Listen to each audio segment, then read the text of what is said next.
په شمال زون کې د افغاني سرې میاشتې رئیس خپلو دیني او بشري دندو او مسؤلیتونو ته په اشارې وویل چې د هیواد په شمال کې د بېوزله خلکو او کونډو ښځو د اړتیاو پوره کولو لپاره ګڼ خدمتونه ترسره کړي دي. نوموړي همدارنګه د مرستون د فعالیتونو له بهیر څخه هم ستاینه وکړه. در مرستون بعضی فامیلای هستند که 3 سال همراه ما در اینجا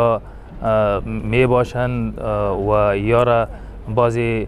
کسب حرفوی مثلا قالین بافی، گلدوزی و همچنان اولادایشان به مکتب فرستاده میشه از طرف هلال احمر افغانی و در جایی که در مرستون زندگی میکند همه سهولت ها برایشان از طرف هلال احمر افغانی مجانی می باشند. د بلخ د مرستون رئیس په شمال زون کې د خپل ادارې خدمتونو ته په اشارې وویل چې د ورکړل شویو هدایتونو پر بنسټ یې تر 500 زیاتو بېوزلو کورنیو ته د مسلکي زده کړو زمینه برابره کړې ده چې ورسره د دغه کورنیو اقتصاد هم غوړېدلی دی.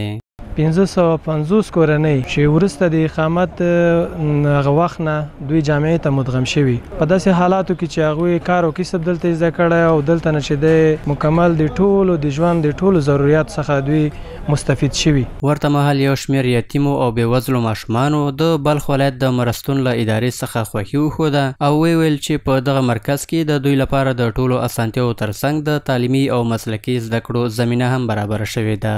موږ نه مخکې چې د اقتصاد له وجې بیخي صفر اقتصاد دلته چې رالو نو دلته د اقتصادي د وجه د مکتب کم کار چې دی مثلا کتابچاک بیک د ټول له طرفه د مرستون ورکول کېږي د سرې میاشتې له طرفه موږ د 3 کاله تقریبا کېږي په داس مرستون کې زندگی کوو. اقتصاد خانه ما بسیار ضعیف بود. ما نه سرپرست نداشتیم چی نداشتیم بلکه اینجا آمدیم سرپرست داریم بلکه تمام چیز برای ما میده خیر بینه زنده باشه. د یادونې وړ ده چې اوسمهال د بلخ ولایت د مرستون په اداره کې له بېوزلو کورنیو څخه نږدې 100 تنه ژوند کوي چې مرستون ورته د تعلیم او مسلکي زده کړو ترڅنګ ګڼې نورې اسانتیاوې هم برابرې کړي دي.